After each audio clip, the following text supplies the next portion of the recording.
Hey, good morning. It's Patricia Murphy. It's Friday. This is Seattle Now. This week, Russell Wilson is out. Gas prices are up, and we're getting ready to save some daylight. We're breaking it down with Crosscut's Knute Berger and KEXP's Martin Douglas. But first, let's get you caught up. Oh, what a difference a day makes. Baseball is back on. After MLB reached a labor agreement with players, the Mariners' first game will be on the road on April 7th in Minnesota, and their home opener at T-Mobile Park will be April 15th against the Houston Astros. The Bellevue family who lost their home in a January mudslide have filed a $5 million claim against the city. The home was left teetering and had to be demolished. The family's attorney says the cause was water rushing from a city-owned water main. The lawsuit asks the city to cover the costs of the home, property, and lost business. And the University of Washington says everyone can come on back to see the cherry blossoms. You don't have to mask up, but you can. Also, peak bloom for the 29 trees on the historic quad is on track for the week of the 21st. You can watch the blooms unfold online through the UW's webcam. Till then. It's Friday and not a minute too soon. Hope you had a great week. The daffodils and crocuses are blooming around the neighborhood, and so have the first cherry blossoms, by the way. Hold on to your branches, little buds. The National Weather Service says an atmospheric river of rain is rolling in next week. Good, great. Knute Berger is here. He's an editor at large for Crosscut. Hey, Knute, great to have you this week. Patricia, great to see you. Of course, any good Seattleite knows the bonus of a spring rainfall is that it washes all the pollen off your car. Martin Douglas is here, too. He's a content producer at KEXP. Martin, welcome to the show, man. Thank you very much. I'm excited to talk about the happenings of the week. For sure, for sure. You know what? Are you an allergy sufferer guy? Because it was a big week for pollen. Well, thankfully, I have no allergies to speak of, but I have a lot of friends who suffer from such ailments, so my heart goes out to them. Yeah, very sneezy week in the city. All right, in other news this week, gas prices, you two, they are way up, and word is they're only going to get higher, but maybe more slowly moving forward. Either of you driving? Either of you fill up this week? Yes. Actually, the funny thing is I have a little life hack. So I live in Greenwood. And as soon as I saw that, let me preface this by saying that I'm kind of a gas snob. So when I saw that the watered down Drek at Arco was $4.69 a gallon, I knew we were in trouble, which is sort of okay because I actually go down to Tacoma to get my gas, where I lived up until about September. And I go to the QFC where I used to work, and I have the card. I have the Advantage card where I get gas points, and man, do I save a lot by making that hour drive down south. You save enough making an hour drive down south to get your gas than you would if you had just gotten it in Greenwood. Yeah, it's I would say usually about 40 to 60 cents a gallon cheaper, and that's without my discount. Oh my gosh. Oh my gosh. I got to admit, I went to my usual spot to get gas and went across the street for the cheap stuff because it was like $5 a gallon, and I'm like, I don't know if I can handle this week. I think I'm just going to, like you said, go to that cheaper place across the street that I normally wouldn't go to. What about you, Knute? Yeah. I'm trying to drive as little as possible for all kinds of reasons, but the gas prices give you an extra incentive. The nearest gas station to where I live is at the intersection of Madison and Lake Washington Boulevard. So it's right there in Washington Park near Broadmoor. And their prices are always ridiculous. So I think it's $5.09 a gallon, something like that.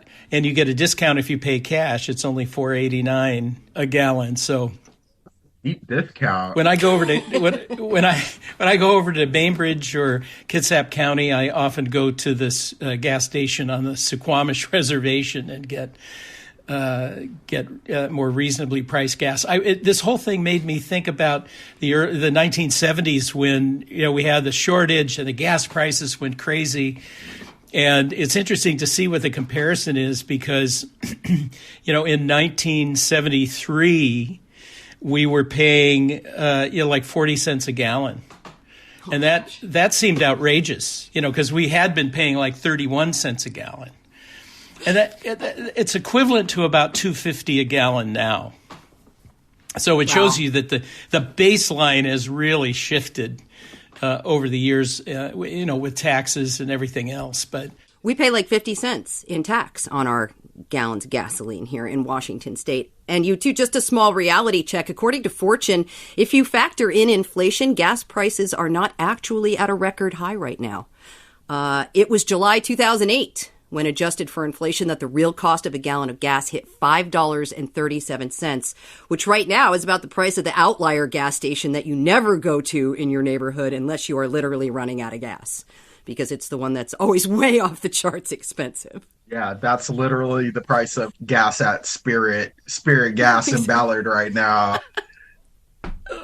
We used to have so many more gas stations. And so you have to pay more attention than you used to, and kind of memorize where they are within your route. Like downtown, you used to have gas stations. They don't have gas stations anymore. So that real estate's way too expensive for gas downtown, Knute. Nobody's putting a gas station there. I heard actually some stations are operating at a loss right now, and I'm thinking about all of the businesses that have to use delivery vans and trucks to get their stuff to where it needs to go, like the guy who delivers the bagels to the coffee shop next door at 4 a.m. I hear you every morning, guy.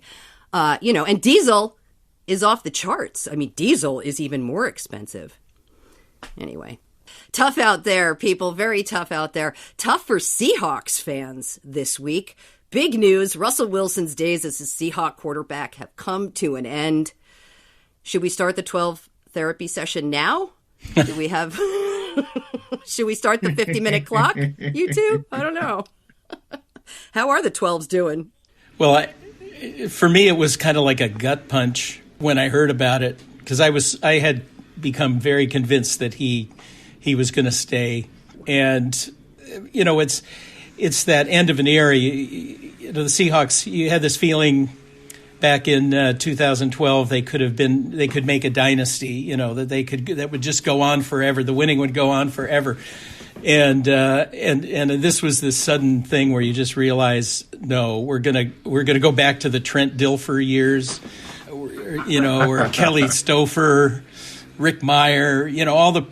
And in another way, I think it's a good thing, because there were so many fans that came on that thought that what happened between the last 10 years was the norm instead of the aberration.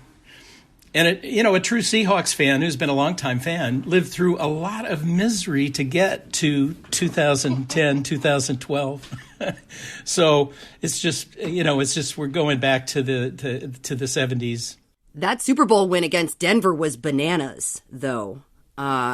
Those are good memories for Seahawks fans, not for this reporter, though. I was out there on Greek Row covering that Super Bowl win, and I tell you, you could smell the alcohol about a block away, and I am not kidding. I turned around the corner with my little mic and I'm not a sports fan, so this was like a weird assignment for me anyway. There was a couch on fire in the middle of the road, and people were pouring out of the frat houses, drunk, screaming. Oh gosh, I have to say, I felt more unsafe in that Super Bowl crowd than I did in the downtown protests when things were getting hairy. It felt that strange. Drunk college students, man. It was kind of a weird scene. I mean, it was a very big night for the city, but also a huge pain in the rear end to get home. And it seems like forever ago, because like we have these memories in our head, these very distinct memories of like the Seahawks going all the way. And my first thought when Russ got traded was, are the Seahawks going to embark on a 2-decade Mariners-esque run of failing to make the playoffs? Like we could be in for that. My favorite memory, other than the Seahawks victory, was the victory parade after the Super Bowl, which was the largest public gathering in Seattle. I mean, even bigger than like the end of World War II. You know, it was Wow. You know, and it was somewhere in the neighborhood of 400,000 people, and but my image from that is of Marshawn Lynch sitting on the front of one of those ducks, throwing Skittles into the crowd. You know, the crowd just going absolute ape, and he was having a blast up there. It's A simpler time, Knute. A simpler time. a simpler time. I know, nobody throws Skittles at you downtown anymore. That's right. Yeah. Oh, man. Well, who's the icon we can rally around? I'm going to vote for Sue Bird right now. Let's rally around Sue Bird as a Seattle sports icon. She's it now. I feel as though Sue Bird has, been an icon of Seattle sports. I think, of course, being in women's sports, you are underheralded when you are the icon of all icons. Like Sue Bird is Hall of Fame first pick all the way. So, like, I think it's very appropriate that with all of the Russell Wilson woes, that now is her time, that people are actually going to recognize her for the stellar Hall of Fame talent that she is. All right. Also this week, it seems Seattle's outdoor dining program is going to stick around for now. Mayor Bruce Harrell this week signed legislation that extends the Safe Start program, which allows restaurants to put outdoor dining structures on the sidewalks and in parking spaces. I am curious about your thoughts on this, because my thought was these were a great idea during the pandemic when there weren't a lot of people out on the streets, but it's going to get crowded out there when people start filling the sidewalks again. That vibe is going to change a lot. Yeah, I agree. It's going to get crowded, but at the same time, I like the idea of outdoor dining. When it was first introduced during the early days of the pandemic, I felt as though it should have happened a long time ago. I went to London for the very first time in October. My partner has a sister out there, and in Europe they have outdoor dining like everywhere. It's regular. It's been regular for probably hundreds of years now. And I think it's cool that we in America are catching up. It's kind of not as cool that, the circumstances that led to this. But I'm a big fan of outdoor dining, especially as we think about the weather getting nicer. What do you think, Knute? Oh, I'm all in favor of it.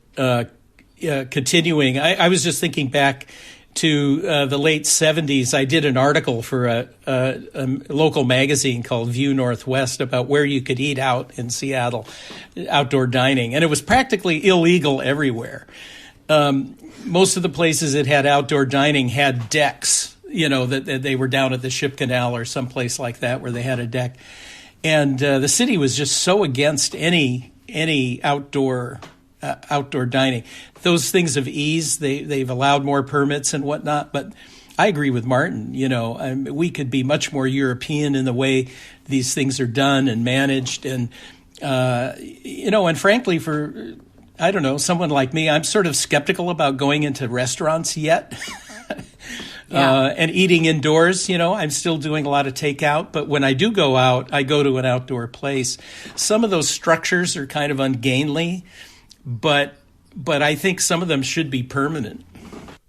Yeah. Same here, Knute. It's been such a relief to be able to go somewhere and eat and not have to worry, not have to have that COVID anxiety about eating indoors. Yeah, man. I was out at a beer garden over the weekend and it was nice. It felt very safe. There were lots of dogs. The vibe was cool. I was back on the East Coast eating in a restaurant and I felt like I was playing COVID roulette, because nobody was masked. And I had my mask on, and it felt really weird, and it was New Jersey, so you could definitely feel the vibe they were sending your way about weirdo in the room. So, Yeah. I've been enjoying the outdoor dining as well. Daylight saving is this Sunday. Time to change those clocks again. Reminder, you're setting them ahead 1 hour. And I know I'm in the minority here, but I'm going to miss that extra hour of morning light. Martin, people have very strong feelings about this. Where do you fall? Long evenings or long mornings? Daylight savings time is a great thing. It's always great to see the sun out later. I've always had trouble distinguishing between the two. And you read these long treatises about how daylight savings time saves more money, or standard time is the best for the farmers like this. I never noticed really what the difference is. I think this proposal to go to all standard time just to get it done, so there's one time that we have all year round, and just to establish my geezer status. I like light in the morning, and I go to bed early. So the thing I learned this week is that we could just go to standard time if we wanted to. No change, no permission necessary from the federal government. We could just do that. So I don't understand why we just don't do that. But I guess those daylight saving people have a pretty strong lobby. Which is weird, isn't it? I mean, the idea of I went to Washington, D.C., and I spend my career lobbying for daylight savings time or whatever. I mean, it's just like, really? That's your issue? And now that I've announced my position, the Standard Time people are following me on Twitter and hooked up with me on LinkedIn. So my people have found me. Wow. I'll see you all in the morning. We are leaving it there. Thanks to our guest, Knute Berger. He's an editor at large at Crosscut. And Martin Douglas. He's a content producer at KEXP. Have a great weekend, you too. You bet. Thank you. Yeah, thank you so much.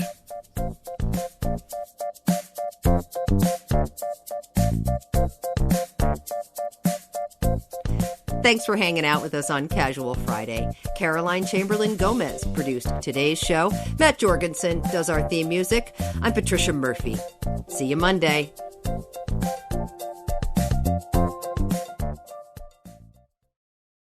Hi there. One more thing. This year marks 70 years of KUOW keeping you informed and connected. As we look forward to the next 70 years, we'd love to hear from you and learn about what KUOW means to you and why public radio matters.